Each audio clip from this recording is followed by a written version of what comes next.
चलिए स्टार्ट करते हैं हम लोग आज का सेट नंबर 5। और यह जो सेट है यह ज्ञान बिंदु जीएस एकेडमी के द्वारा चलाया जा रहा है, जो जीके जीएस का स्पेशल टेस्ट सीरीज है, जो सभी प्रतियोगी परीक्षाओं के लिए काफी ही महत्वपूर्ण है। अगर आपको इसका पीडीएफ चाहिए तो पीडीएफ आपको हमारे टेलीग्राम चैनल पर मिल जाएगा, जिसका लिंक डिस्क्रिप्शन बॉक्स में दिया गया है। तो चलिए हम लोग स्टार्ट करते हैं। तो पहले दोस्तों, अगर आप लोग चैनल पर नए हैं तो चैनल को सब्सक्राइब करना भूलो और इस वीडियो को शेयर जरूर करें। चलिए देखते हैं हम लोग पहला क्वेश्चन। इंटरपोल का मुख्यालय कहाँ स्थित है? इसका मुख्यालय लियोन पेरिस में, फ्रांस के एक शहर है जहाँ पे इसका स्थित है। राष्ट्रीय प्रतिरक्षा विज्ञान संस्थान नई दिल्ली में स्थित है। महिलाओं के लिए ओलंपिक में शुरू किया गया पहला खेल कौन सा था? यह शुरू किया गया पहला खेल गोल्फ था। महिलाओं के लिए शुरू किया गया पहला खेल गोल्फ है। आय अंतरिक्ष में यात्रा करने वाला प्रथम मानव कौन सा था? तो वो था यूरी गागरिन। निम्न में कौन सा सम्मिलित सही है? तो देखिए, औद्योगिक विश्वविज्ञान अनुसंधान केंद्र लखनऊ में बिल्कुल सही है।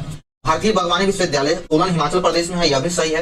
राष्ट्रीय डेयरी अनुसंधान केंद्र करनाल, यह भी सही है। सभी कथन सही है। इंद्राणी रहमान किस नृत्य की नृत्यांगना है? इनका समय ओडिसी नृत्य से है। भारत नाट्यम तमिलनाडु राज्य का है। कुचिपुड़ी आंध्र प्रदेश का है। कथकली केरल राज्य का है। इस भारतीय समुदाय ने भारत में पहली क्रिकेट क्लब की स्थापना किया था? क्रिकेट क्लब की स्थापना पहली बार पारसियों के द्वारा किया गया। स्वर्ण जयंती ग्राम स्वरोजगार योजना की शुरुआत 1999 ईस्वी में किया गया था। New dimension of India foreign policy पुस्तक के लेखक कौन है? इस पुस्तक के लेखक अटल बिहारी वाजपेयी जी हैं। राष्ट्रीय पशु के संदर्भ में सम्मिलित नहीं है, तो जापान का आइबिस सही है। न्यूजीलैंड का डोडो गलत है। न्यूजीलैंड का राष्ट्रीय पशु कीवी है। कनाडा का गंजा ईगल, यह भी सही है। और ब्रिटेन का रॉबिन रेड ब्रेस्ट, यह भी सही है। जीव मिल्खा सिंह, ज्योति रंधावा व टाइगर वुड किस खेल के प्रसिद्ध खिलाड़ी है? ये जो तीनों है, यह तीनों गोल्फ खेल का खिलाड़ी है। विश्व कवि के उपनाम से किन्हें जाना जाता है? रविन्द्रनाथ टैगोर को विश्व कवि के उपनाम से जाना जाता है। बिहार की प्रथम महिला उप मुख्यमंत्री कौन थे? हम ऑप्शन देखते हैं। बिहार की पहली महिला उप मुख्यमंत्री रेणु देवी थी। अगर यही अगर मुख्यमंत्री की बात करते तो राबड़ी देवी हो जाती। एक मिश्रित धातु, एक मिश्र धातु कौन सा है? एक मिश्र धातु एक समांगी मिश्रण होता है। निम्नलिखित में कौन सा लवण क्रिस्टलीकरण जल नहीं रखता है? तो बेकिंग सोडा सही हो जाएगा, ऑप्शन बी। निम्नलिखित परिघटनाओं का कौन सा समूह ताप बढ़ने पर बढ़ता है? वाष्पन, विसरण और गैसों का प्रसार ताप बढ़ने पर बढ़ता है। निम्नलिखित में कौन सा समांगी प्रकृति के है? जिसमें बर्फ और वायु जो दोनों एक समांगी प्रकृति का है। 1 और 4 हो जाएगा। निम्नलिखित में किसमें अणुओं की संख्या अधिकतम होता है? तो IgH2 में अणुओं की संख्या अधिकतम होगा। रदरफोर्ड के अल्फा कण प्रकीर्णन प्रयोग के परिणाम स्वरूप खोजा गया था, तो यह परमाणु के नाभिक के परिणाम स्वरूप खोजा गया। कोई कण त्रिज्या r के वृत्ताकार पथ में गमन कर रहा है। अर्धवृत्त पूरा करने के पश्चात इसका विस्थापन क्या हो जाएगा? तो इसका विस्थापन 2r हो जाएगा। वायुमंडल पृथ्वी से जकड़ा हुआ है, तो यह गुरुत्वाकर्षण बल के द्वारा जकड़ा हुआ है। वायुमंडल पृथ्वी से गुरुत्वाकर्षण बल के द्वारा जकड़ा हुआ है। ऋणात्मक कार्य के प्रकरण में बल एवं विस्थापन के बीच का कोण कितना होता है? इन दोनों के बीच का कोण 180 डिग्री होगा। किसी क्षीण ध्वनि को प्रबल ध्वनि में परिवर्तित करने के लिए किसमें वृद्धि करनी चाहिए? तो इसके आयाम में वृद्धि करना होगा। 24 नंबर है, घरेलू संधारित्रों को लघुपतन अथवा अतिभारण से बचाने के लिए उपयोग किया जाने वाला सर्वाधिक महत्वपूर्ण सुरक्षा उपाय क्या है? तो फ्यूज का उपयोग करना सबसे अच्छा उपाय है। निम्नलिखित में कौन किसी बिंदु स्रोत से उस पर आपतित प्रकाश का समांतर प्रकाश पुंज बना सकता है? अवतल दर्पण और उत्तल लेंस दोनों ही। इसका उपयोग निम्नलिखित में किसके उत्पादन में किया जाता है? तो इसका उपयोग एल्कोहल के उत्पादन में किया जाता है। तिलक एवं एनी बेसेंट द्वारा बनाए गए होमोलिक को एक में मिला दिया गया, एक कम कर दिया गया था। यह 1918 में कर दिया गया। तिलक एवं एनी बेसेंट के द्वारा 1916 ईस्वी में होमोलिक की स्थापना किया गया था। तिलक ने महाराष्ट्र क्षेत्र में किया और एनी बेसेंट के द्वारा मद्रास में किया गया था। दोनों 1918 में मिला दिया गया। निम्नलिखित में असत्य कथन का चयन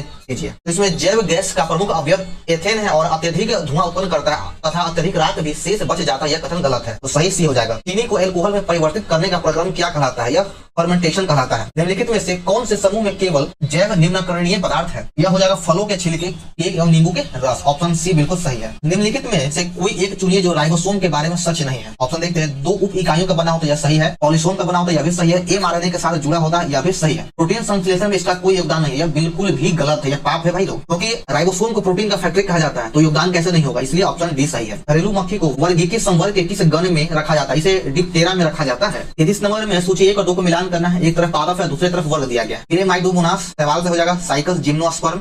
जिनेगल्स या टेरिडोफाइटा है और अस्फेग्नम एक मॉस है, तो सही उत्तर हो जाएगा ऑप्शन सी 3 4 2 1। एक परितंत्र में ऊर्जा का प्रवाह हमेशा एक दिशा में होता है। आगे देखिए 35 नंबर है कि भारत के विभाजन का बाल्कन प्लान का उपज किसके दिमाग का था? तो यह लॉर्ड माउंटबेटन के मस्तिष्क के उपज था। जब ब्रिटिश सत्ता पलासी के 1757 के बाद भारत ने प्रभुत्व स्थापित किया, तो उसमें भारत कई टुकड़ों में बटा था, कई प्रांतों में बटा हुआ था। तो ब्रिटिश जब जानने लगा तो सोचा कि क्यों न फिर से भारत को कई टुकड़ों में बांट के जाए, तो वही था बाल्कन प्लान, जो कि नहीं हुआ। आगे देखिए भारत छोड़ो आंदोलन के समय कामरूप की किस 73 वर्षीय किसान महिला ने गोली लग जाने के बाद भी राष्ट्रीय झंडे को ऊंचा रखा था? तो मारतंगनी हजारा। सूची 1 और 2 को मिलान करना है। सूची 1 में समाचार पत्र और दूसरा में आरंभ करने वाला व्यक्ति या प्रशासक है। लीडर मदन मोहन मालवीय के द्वारा शुरू किया गया है। बॉम्बे क्रॉनिकल फिरोज शाह मेहता के द्वारा। इंडिपेंडेंस मोतीलाल नेहरू के द्वारा शुरू किया गया और जस्टिस टी.एम. नायर के द्वारा शुरू किया गया। यह हो जाएगा 1 2 4 3। अगला है निम्नलिखित में कौन सा क्रिप्स मिशन के संबंध में सही नहीं है? इन चारों ऑप्शन में से ऑप्शन सी इसका सही नहीं है, क्योंकि नई कार्य परिषद की नियुक्ति जिसमें हिंदू और मुसलमानों का समान प्रतिनिधित्व था, ये बिल्कुल गलत है, क्योंकि इसका प्रतिनिधित्व का जो नियुक्ति था वो जनसंख्या के आधार पर करना था, न कि समान था। बल्कि इसका तीनों ऑप्शन सही है। युद्ध समाप्त होने पर डोमिनियन स्टेट का दर्जा दिया जाएगा, यह भी सही है। संविधान सदन द्वारा निर्मित होगा, यह भी सही है। कोई भी सूबा भारतीय संघ से बाहर रह सकता है, यह भी बिल्कुल सही है। तो ऑप्शन सी होगा। भारत के स्वतंत्रता संग्राम के संदर्भ में निम्न घटनाओं पर विचार कीजिए। सबसे पहले इसका हम लोग वर्ष देख लेते हैं। यह घटना कब हुआ है? मेरठ संयंत्र 1929 में हुआ था। गांधी एवं समझौता 5 मार्च 1931 को हुआ।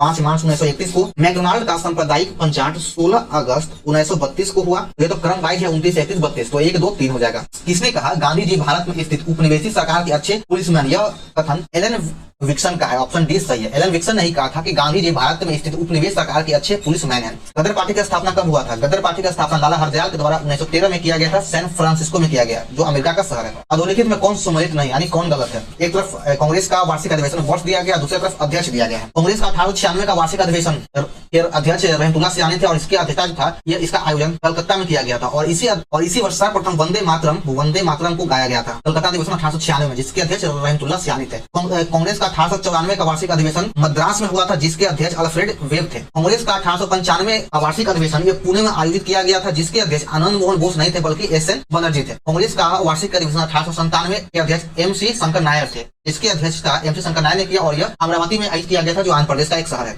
बघेरा विद्रोह कहाँ हुआ था? बघेरा विद्रोह बड़ौदा में आयोजित किया गया था, बड़ौदा में हुआ था। पटना में स्थित गोलघर का निर्माण किस गवर्नर जनरल के काल में किया गया था? देखिए, गोलघर का निर्माण अंग्रेजों के द्वारा अनाज भंडारण के लिए किया गया था, ठीक है। और इसका जो शुरुआत किया गया था वो वारेन हेस्टिंग्स के काल में शुरू किया गया, वारेन हेस्टिंग्स के द्वारा किया गया शुरुआत। लेकिन जब इसका पूरा निर्माण कार्य पूर्ण हो गया तो वह लॉर्ड कॉर्नवालिस के काल में। बिहार आने वाला पहला अंग्रेज यात्री कौन था? तो पहला अंग्रेज यात्री रॉल्फ फिंच था। यही जो था भारत आने वाला पहला अंग्रेज यात्री भी है जो पहली बार बिहार आया था। बिहार के उत्तर गंगा के मैदानी भाग का निर्माण किससे हुआ है? तो इसका निर्माण गंगा और उसके सहायक नदियों के निक्षेप से हुआ है। भारत में राष्ट्रीय आय का आंकड़ा कौन जारी करता है? यह आंकड़ा एनएसओ के द्वारा जारी किया जाता है। सतत विकास शब्द का अस्तित्व में कब आया? तो सतत विकास शब्द 1980 में अस्तित्व में आया। सन 1977-78 में काम के बदले अनाज कार्यक्रम योजना की शुरुआत किस पंचवर्षीय योजना में किया गया? तो इसकी शुरुआत 5वीं पंचवर्षीय योजना में किया गया था। 5वीं पंचवर्षीय योजना का काल 1974 से लेकर 1978 तक है और चौथी पंचवर्षीय योजना कार्यकाल 1969 से लेकर 74 तक है और 7वीं पंचवर्षीय योजना का कार्यकाल 1985 से 90 है। इसलिए सही हो जाएगा ऑप्शन बी। किसान दिवस पूर्व प्रधानमंत्री चौधरी चरण सिंह के जन्म दिवस पर मनाया जाता है 23 दिसंबर को। निम्नलिखित राज्यों में किसने सर्वप्रथम ई राशन कार्ड सेवा प्रारंभ किया? तो नई दिल्ली में किया गया। स्टार्टअप की विशेष आवश्यकताओं को पूरा किया जाता है दूत निवेशकों के माध्यम से, सही है। जोखिम युक्त पूंजी से, यह भी सही है। और भीड़ वित्त पोषण के माध्यम से, यह भी सही है। तो उपरोक्त में से सभी डी हो जाएगा। तेल एवं प्राकृतिक गैस आयोग की स्थापना किया गया 1956 में, यानी ओएनजीसी की स्थापना 1956 में किया गया। निम्नलिखित में किसके द्वारा वित्तीय समावेश पर अपने संस्थितियां दी गई थी? तो वह रंगराजन समिति के द्वारा दिया गया।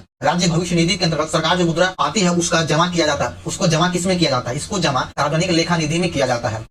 शिक्षा में निपुणता सीखने की राजनीतिक यानी मास्टरी लर्निंग मॉडल किसके द्वारा डिजाइन किया गया है? तो यह जो डिजाइन किया गया है बीएस ब्लूम के द्वारा डिजाइन किया गया है। दर्शन और शिक्षा एक ही सिक्के के दो पहलू है, यह कथन रॉस का है। भारत सरकार ने संविधान के किस अनुच्छेद के तहत पर्यावरण संरक्षण अधिनियम 1986 को पारित किया? तो यह अनुच्छेद 253 के तहत पारित किया गया है। निम्न में कौन सा कथन सही है? खाद्य श्रृंखला में मानव प्रथम एवं द्वितीय उपभोक्ता है, यह बिल्कुल सही है। खाद्य जाल एवं संपूर्ण समुदाय के सभी जीवों में संबंध स्थापित कर सकता है, यह भी सही है। जैव संचय को पार्ट्स प्रति मिलियन में मापा जाता है, यह भी सही है। तो तीनों कथन सही है। निम्नलिखित में कौन सा कथन सही नहीं है? तो 60 का ऑप्शन डी जो है सही नहीं है। बाकी पढ़ लेते हैं कि विश्व का प्रथम जैव मंडल रिजर्व 1979 में स्थापित किया गया, सही है। जैव मंडल शब्द को एडवर्ड सुयम ने गढ़ा, यह बिल्कुल सत्य है।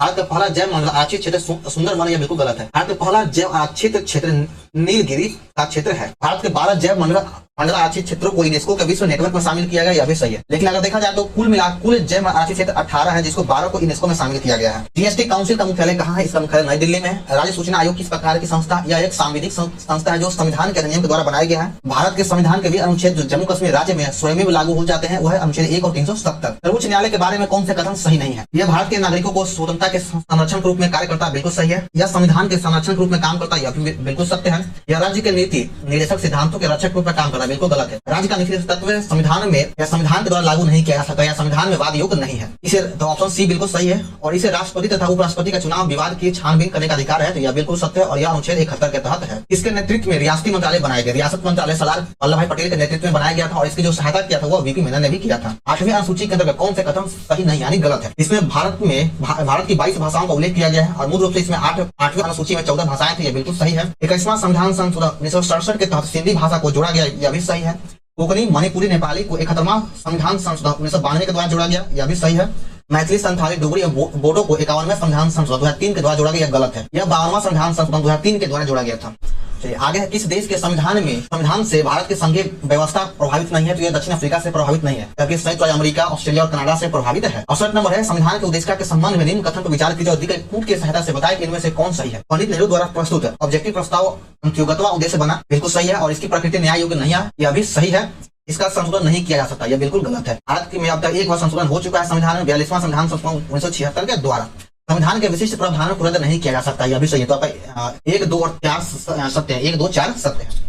अब देखिए यहाँ से कुछ पॉइंट बनता है कि उद्देशिका को पंडित जवाहरलाल नेहरू के द्वारा 13 दिसंबर 1946 को पेश किया गया और इसे 22 जनवरी 1947 को पास हो गया। यह काफी यहाँ से इंपोर्टेंट पॉइंट है। अगला है, संविधान सभा का गठन कब किया गया? तो संविधान सभा का गठन नवंबर 1946 में किया गया था। ऑप्शन में कोई नहीं है, इसलिए नवंबर 1946 में किया गया था। और इसका जो संविधान सभा का चुनाव हुआ था वह जुलाई 1946 में हुआ था। जुलाई 1946 में चुनाव हुआ, गठन हुआ नवंबर में, और इसका पहला बैठक 9 दिसंबर 1946 को हुआ। वे प्रथम भारतीय कौन थे जिन्होंने वायसराय की कार्यपालिका परिषद का सदस्य बनाया गया? तो वो थे सत्येंद्र प्रसाद सिन्हा, जिन्हें 1919 के भारत शासन अधिनियम के द्वारा मेंबर बनाया गया। प्रथम विधि आयोग का गठन किसकी अध्यक्षता में किया गया था? प्रथम विधि आयोग का गठन लॉर्ड मैकाले की अध्यक्षता में 1834 ईस्वी में किया गया। ब्लू फ्लैग प्रमाणीकरण का संबंध समुद्र तट से है। लोनार झील का निर्माण कैसे हुआ? तो इसका निर्माण उल्का पिंड के गिरने से हुआ है। दिन में कौन नकदी फसल में सम्मिलित नहीं है? तो गेहूं नकदी फसल में सम्मिलित नहीं है।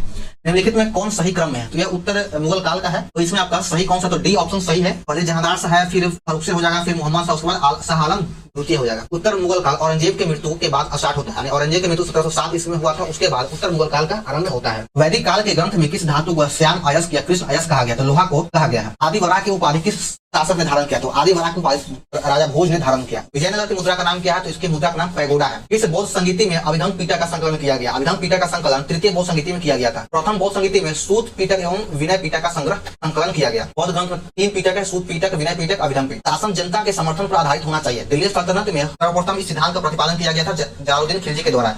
खिलजी वंश की स्थापना जलालुद्दीन खिलजी के ही द्वारा किया गया था। निम्नलिखित में कौन सा पर्वत कैस्पियन सागर तथा काला सागर के बीच में स्थित है? तो वह हो जाएगा काकेशस पर्वत है। स्पिनिंग जेनी क्या है? यह एक प्रकार का परंपरागत लकड़ियों की उत्पादकता बढ़ाने वाला मशीन है। पलामू विद्रोह को कुचलने के लिए किसे भेजा गया था? तो पलामू विद्रोह को कुचलने के लिए कर्नल डाल्टन को भेजा गया था। तो ऑप्शन डी सत्य हो जाएगा। निम्न में कौन सा कथन सत्य नहीं गलत है? यूरोपीय इतिहास में मध्यकाल का समय 5वीं शताब्दी तक माना जाता है, सही है। पूर्व रोमन साम्राज्य डेमेंटिया की राजधानी कस्तूनिया थी, यह भी सही है। आगे का ऑप्शन देखते हैं। मानववाद ने समाज से सभी प्रकार के शोषणों का अंत कर दिया, यह बिल्कुल गलत है। ऑप्शन सी सही हो जाएगा। जर्मनी प्रथम विश्व युद्ध के बाद गणतंत्र की स्थापना कहाँ हुआ था? तो इसकी स्थापना वाइमर में हुआ था। इसने अपने संकुचित विचारधारा का परिचय देते हुए एक जार, एक चर्च और एक रूस का नारा दिया था। यह नारा जार निकोलस प्रथम के द्वारा दिया गया था। जार निकोलस प्रथम के द्वारा दिया गया। यह भी ऑप्शन में कोई आंसर नहीं है। पल्लवों की राजभाषा क्या है? तो पल्लवों की राजभाषा संस्कृत थी। कौन सा ग्रह मीथेन के छल्लों से घिरा हुआ है? तो वह ग्रह नेपच्यून, जिसे वरुण कहा जाता है। बेसाल्ट, ग्रेनाइट और ग्रेवो किस प्रकार के चट्टान है? यह एक प्रकार का आग्नेय चट्टान है। इस महासागर में विश्व की 1/3 भूमि सतह है, तो वह प्रशांत महासागर। प्रशांत महासागर संपूर्ण विश्व के यानी संपूर्ण पृथ्वी के जल औसत दोनों मिला करके 1/3 भाग को घेरे हुए हैं। निम्नलिखित में से